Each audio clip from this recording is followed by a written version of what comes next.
Hello, everybody. Thank you, Larry. It's hard to believe this place first opened 20 years ago in 1996.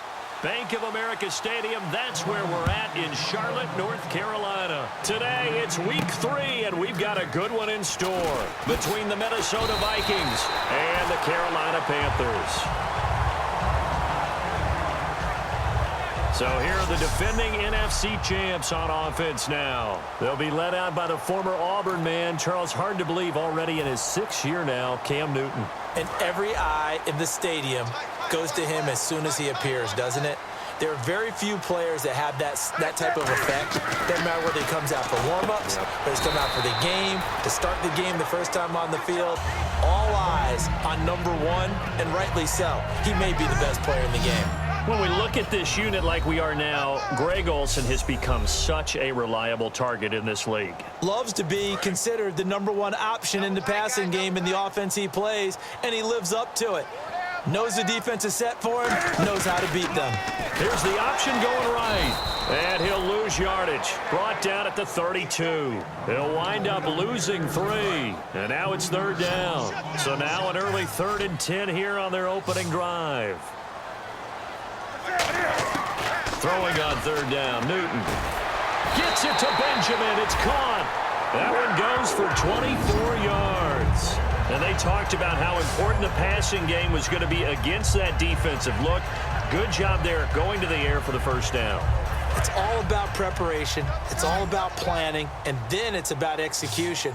So they put it all together in practice. Okay, this is what we think we're going to see. This is how they get to it. And then when the game comes, read it and attack it. He was trying to get it that time to Ted Ginn. And now it's 2nd down. Quickly now a look at the defensive starters for Minnesota. Everson Griffin was a valuable reserve for most of his career, but has really blossomed since entering the starting lineup. Back to the air, Newton on 2nd down. And the hit jarred loose. It's incomplete. Every time I see a hitch pattern dropped, I go back to the combine because there's a drill that they use all the time that's called the gauntlet drill, where a receiver catches the ball and just works his way straight down the line and catches it from different sides. And the problem with that drill is that you don't actually have to secure the catch. You just kind of catch it, drop it immediately, and keep moving. And sometimes that shows up on plays like this. And fit's the exact right word. Over the middle, there's almost always traffic, so anytime you're a receiver in that area, you're not just focused on catching the football. You're wondering where the collision's going to come from, right? Because there's almost always someone there able to concentrate, catch it, and even added a little extra at the end with a short run. Personal foul, face mask, defense. And I know it's hard in live action, but you've got to keep your hands away from the face. That's a 15-yard penalty. You work on it all the time, making sure your target area is lower and trying to keep your hands away from the face mask so you don't get the big penalty. Newton throwing again. And he's got his receiver. That's Ginn for a Carolina touchdown. Ted Ginn. His 2nd touchdown on the season. And the Panthers are going to take a first-quarter lead. Well, that's about as quick of a passing touchdown as you'll ever see right there. Everyone has a section in their playbook called the quick game. That was a super quick game. Out of the hands of the thrower, bam, right to the receiver, successfully for a touchdown. How in-depth is that quick game part of the playbook? It's pretty in-depth because people want the ball out of the hands of the quarterback into the playmaker's hands downfield as fast as possible.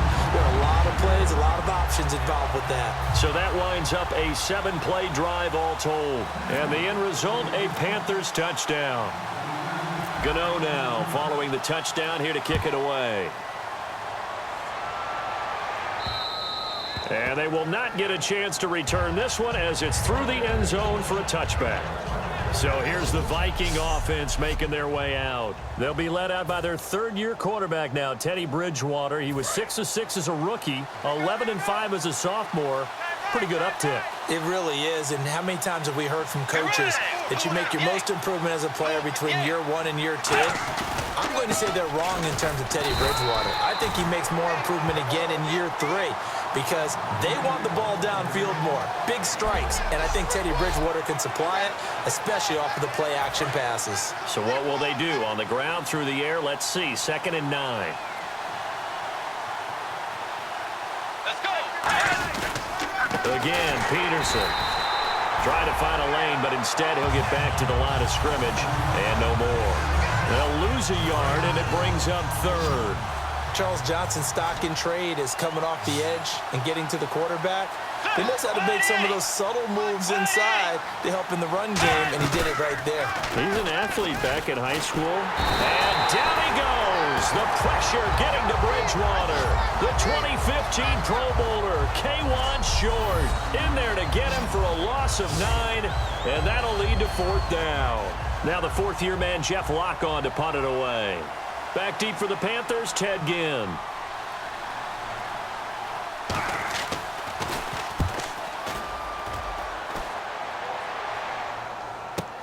Now it's Ginn. 12 yards on the return that time. And the offense will take over with a new set of downs. Marching back out there, ready for the next possession. Here comes the Vikings defense. And last time out, they got scored against. Their offense hasn't given them any help to this point, so maybe they need a stop here. A stop obviously would be nice, not critical at this stage of the game, but one of the things that you want to find out from your defense, are you really ready to play? After giving up a touchdown on the last drive, let's see if they have a little bit better spark, a little bit better bounce in this series. We'll see if they have that spark and that bounce right here. The defense came out with a look that they had prepped for all week to attack. They took advantage, got the first down. And the key words in there, prep for all week. They really studied them, understood their tendencies, knew what they liked to do, and prepared their game plan accordingly. And boy, the payoff was good. Now that's the type of play that'll fire up a defense. Hold them to 1 yard on a first down run. It'll be interesting to see if the offense decides to press the run at all, but they'll abandon it now after gaining only 1 on that play. 6 yards is the pickup, and that'll lead to a 3rd down. There's a good push to the tight end, and I think that we're looking at something out of central casting, frankly. Absolutely. I mean, size, the hands. Speed. I mean, can flat out run. You put that whole package together, you light up the eyes of an offensive coordinator, don't you? They were looking to get it to Kelvin Benjamin there, and it's now 4th and 3.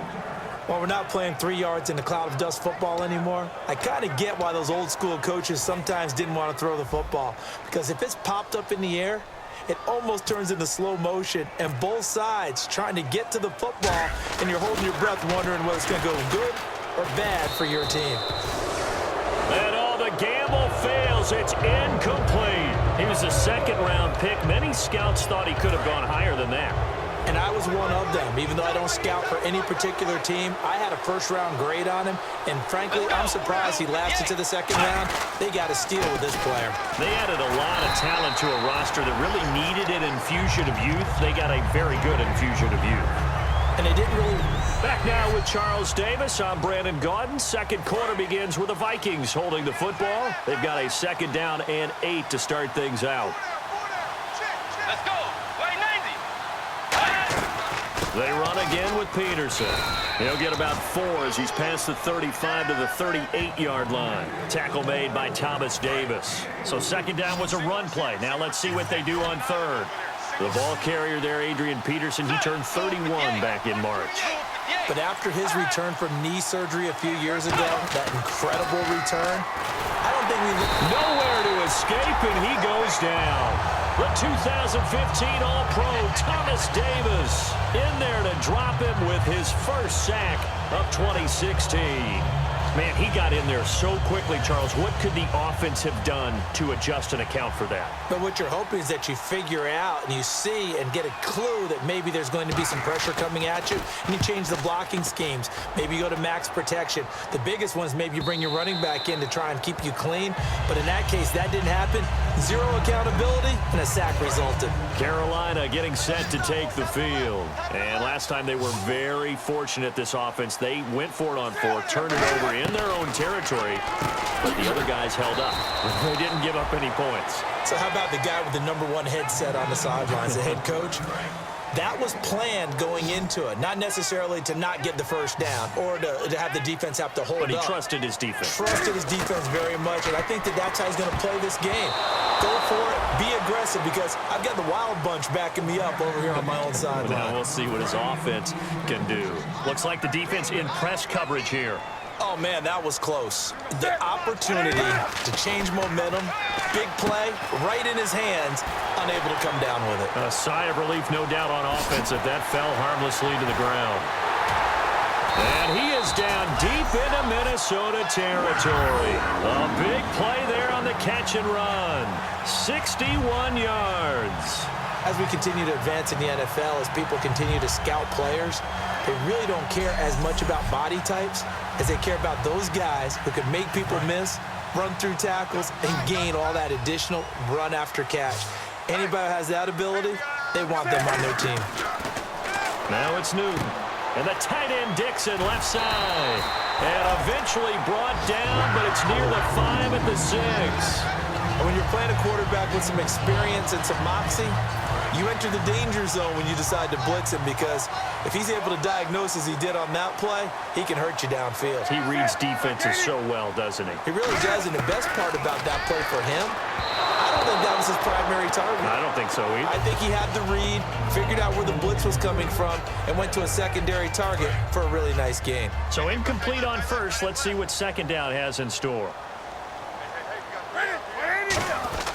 On second down, they run with Stewart. And this is going to result in losing yardage.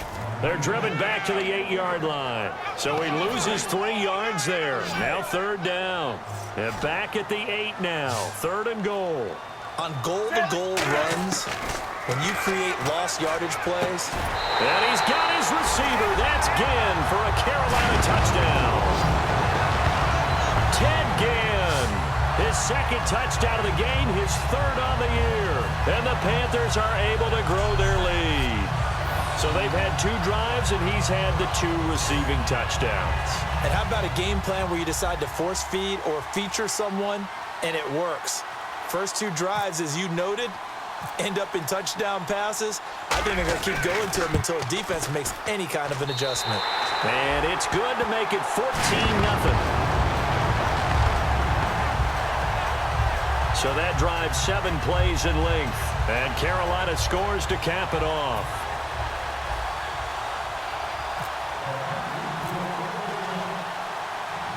Gano now following the touchdown here to kick it away.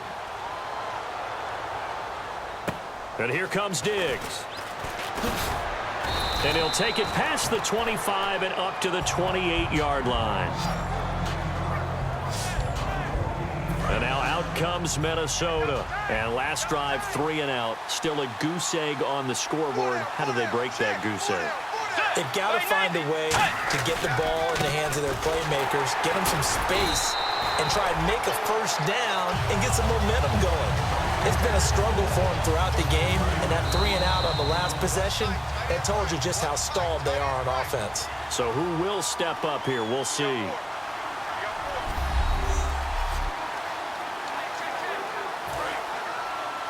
Back now. As I search for my cue card here, there we go. Coming up at halftime, Larry Ridley will join us from Orlando. He'll have highlights and analysis from our first half of play. Well read. Oh, thank you. And Rudolph has it left side. He got 18 yards out of that one, and it gets him a new set of downs. Coaches always harp on the quarterback reading the defense and getting it to the open man. That's good recognition there. And how about what he did after the catch? Yeah, hit your tight end, let him get some rack. Yeah, when he gets moving, not many guys want to come over and put a hit on him, do they? Stephon Diggs, his intended receiver. And it's second down. That was a classic example of trying to run with the ball without securing the catch. He was thinking about those rack yards instead of making the catch first and then taking off. A second down throw for Bridgewater. Nowhere to escape, and he goes down. Thomas Davis in there to sack him for a loss of 6. He didn't get rid of the football there, took the sack, although that's easier said than done. He can't just chuck the thing sideways into the seats. No, you really can't because you're not afforded total protection as a quarterback. You have to get outside of the tackle boxes as defined by the NFL, meaning wherever your tackles operate normally, get outside of that, and the ball that you throw has to get back to at least the line of scrimmage. Otherwise, you face an intentional grounding call.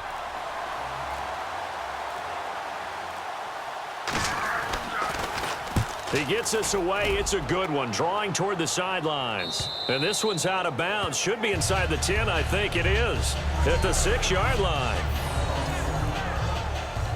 Carolina getting set to take the field. And we'll see how this is played. Offensively, they've got the lead. Not a whole lot of time left. What do you think, Charles? Well, it's tempting to try and add to your lead, but a mistake there, that could change things in a big way. I say go ahead, take the knee, get on out for the half. A good pickup there at 20 yards. Have they come up with a nickname for just Jonathan Stewart? Remember when it was double trouble when he's running with D'Angelo Williams in Carolina? But, boy, what a year he had in 2015. Yeah, it was just 11 yards shy of 1,000, so close, but kind of stepped out of that shadow, didn't he? Certainly did, and gave the Panthers a real identity running the ball. It's a loss of 4 there, bringing up 2nd down. Well, on that play, the expression, don't blink, you might miss something, certainly applied. That was fast. Defense diagnosed the play, and it was over in a heartbeat.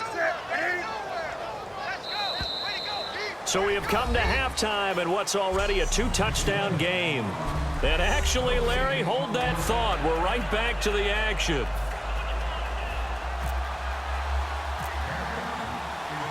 Both teams appear ready for the fight ahead, and we resume action here in quarter number 3.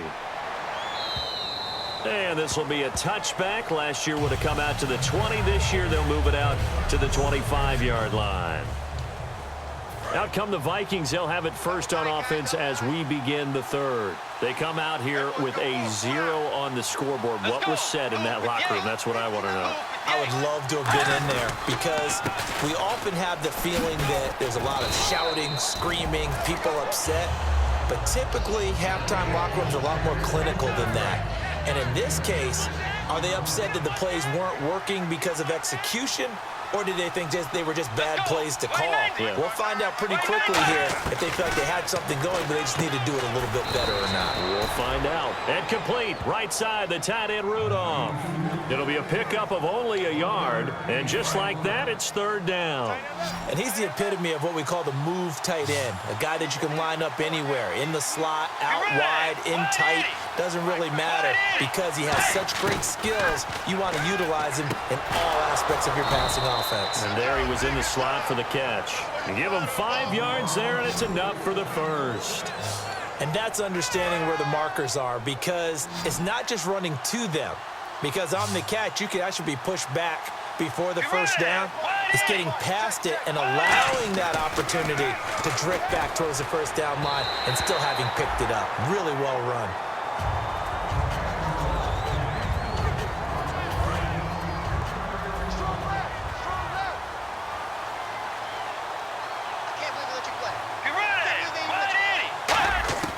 Throwing again, Bridgewater on 2nd and 10. Caught on the right side by Treadwell. And they'll lose a yard that time, and that's going to lead to a 3rd down. A pass for negative yardage, obviously no good. Maybe he shouldn't have thrown it, or maybe he shouldn't have caught it. And I think we were seeing it at the same time, weren't we? Maybe you let that one go, right? Because you can see the lost yardage about to develop. But that goes against every instinct of a receiver. They're taught to catch everything. So it's really hard to be mad at him and yell at him for trying to make that play. Holding offense. So he got his hands a little too far outside. The ref caught him, threw the flag.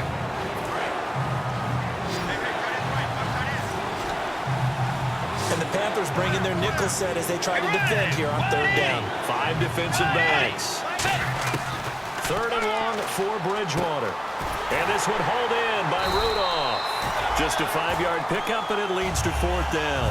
That's certainly playing down in distance very well by the defense, isn't it? Take whatever you want underneath, by all means. Here's Jeff Locke now. He's been one of their few bright spots so far.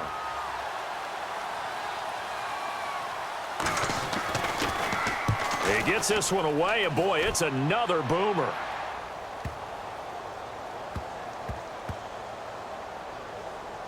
And they'll let this one go right on the outskirts of the 10. They'll down it at the 11-yard line.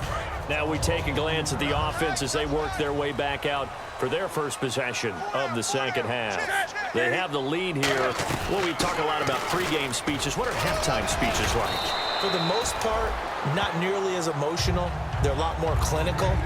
Every now and then, though, they'll get after you if they think they need to light a fire. But in this case, let's go into the virtual locker room, because here's what I think happened. They got in there and they said, listen, let's take control right away. Well, Defense, we got the lead. Defense, don't give up any points. Turn the ball back over to the offense and let them go down and score and give us more of a cushion in the game. Check so far. Defense shut them down. Let's see if the offense gets done. Newton now to throw. Gets it to Benjamin. It's caught. Call it a gain of 10, and they pick up the first. And another thing that makes the comeback route really effective is that oftentimes after you've made the initial move, receivers breaking away from the defensive back, and that makes it a really tough play to defend. A nice chunk of yardage picked up there. Now Newton. He's able to outmuscle him here as he pulls it in. 13 yards there on the pickup, and the Panthers are going to get a first down. And a good quarterback facing zone coverage. If he has just a little bit of time to survey the scene, that's what's going to happen. No doubt about it. If there's no pressure, he's going to continue to pick them apart because he'll have all that time to find someone open downfield. You can only cover for so long. So maybe they want to go to a zone blitz scheme, get a little bit more pressure. Remember when Carolina did that against Denver? They lost the game ultimately. They dropped the defensive end out, and he ended up with an interception in that game in Super Bowl 50. Maybe some sort of scheme like that to try and get more pressure at the passer. No gain on that one as it brings up a 3rd and 10. Defense has set themselves up nicely. 3rd and 10 now. And the Vikings with an extra defender in the secondary on 3rd. Playing coverage here. And Gibbs got it. And he's taken down, but not before he gets this into enemy territory across the 40.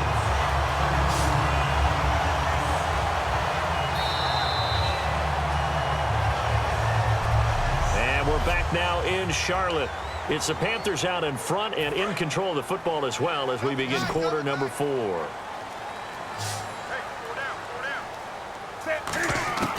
On first down, it's Newton. And Dixon over the middle. A good pickup there. 8 yards on the first down completion. Seeing that play and understanding just how tough it is to cover tight ends, especially the ones running around the NFL nowadays, makes me glad I didn't make it in that league. I would have had a really difficult time. But now you get to sit up here with me. Yeah, and that's fun, isn't it? And what a really nice gain right there on first down for them. Brings up a nice second down for them. We know it's not an easy job to go out and catch passes when people are trying to tackle you and knock the ball away. But the bottom line is, that's a pass he's got to have and a pass he should have caught. They'll try and run it. Here's Stewart. Might have gotten this one down to the 28, and that's all. He needed 3. He got 2. Now that'll set up an interesting situation here on 4th and a yard.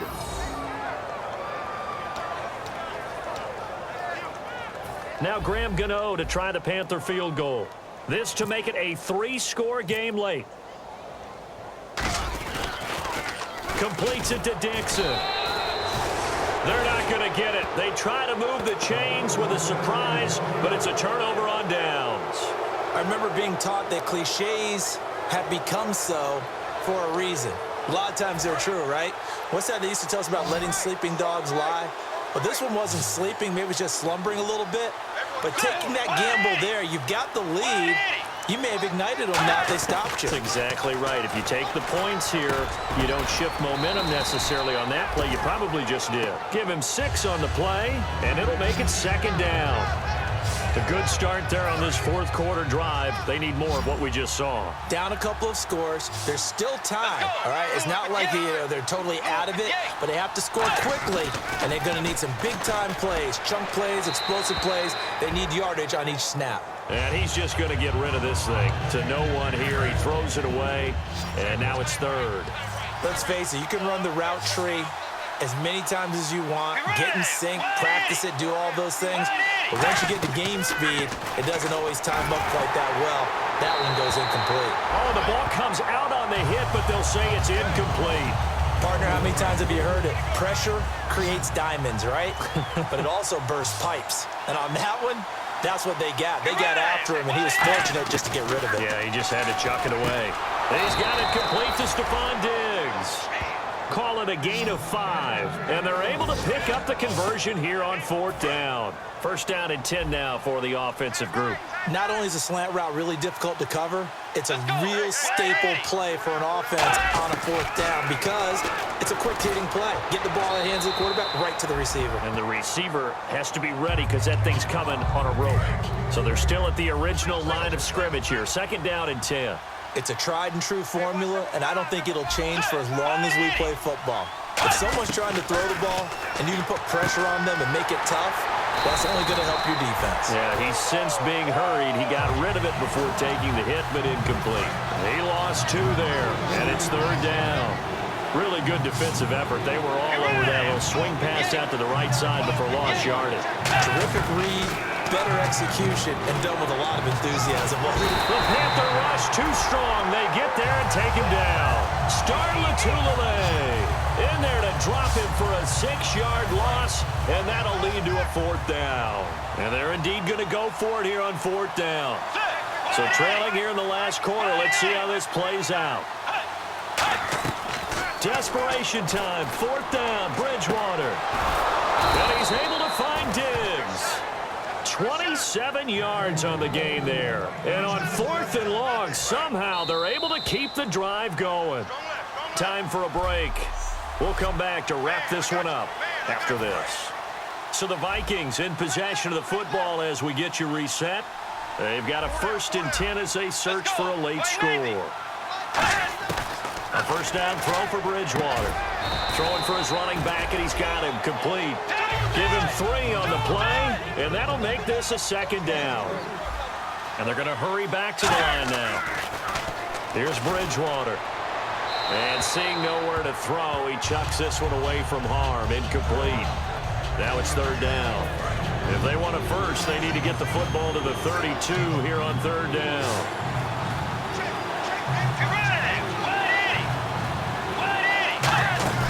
A play fake to Peterson. Now Bridgewater. Now a desperation throw deep downfield. He was looking for Jarius Wright that time. And now it's 4th down. And when all else fails as a defender, when you're not there in the coverage, your best friend is exactly what we saw there. A big play shot taken by the offense. Unfortunately, it ended in a big drop.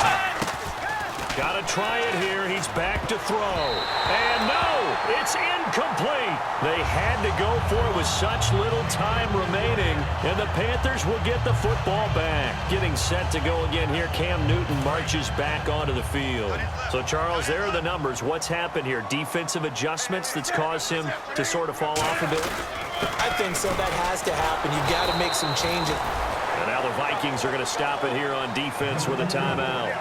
It's just their first. They've got 2 more to use here in the final stages. And they're behind the sticks here a bit now, dealing with a 2nd and 12.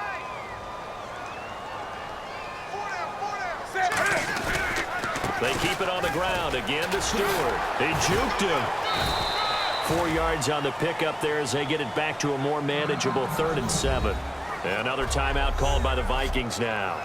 So the defense had a chance to catch their breath, and now they're back out and ready.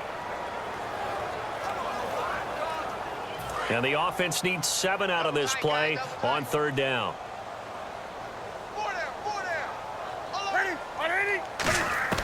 Throwing on 3rd down, Newton.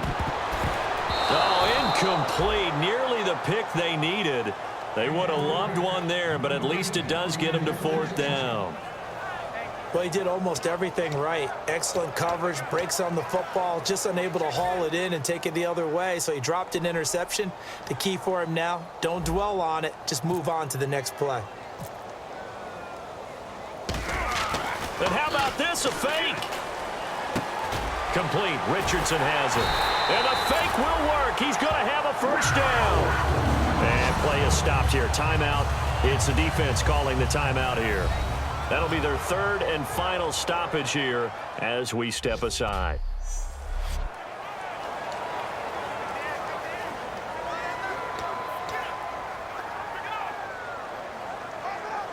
And the offense lining up 1st and 10. Watch left. Stop right there. They'll come out in the pistol. Now Stewart on first down. And that play will go nowhere. Losing yardage back near midfield at the 49. He lost 6 there on the first down play. All right, partner, despite my eating habits, I'm not big enough to play offensive tackle, nor am I quick enough. But with the defensive ends nowadays and their speed, those guys have to be able to punch and dance, and it's a tough, tough job to contain them.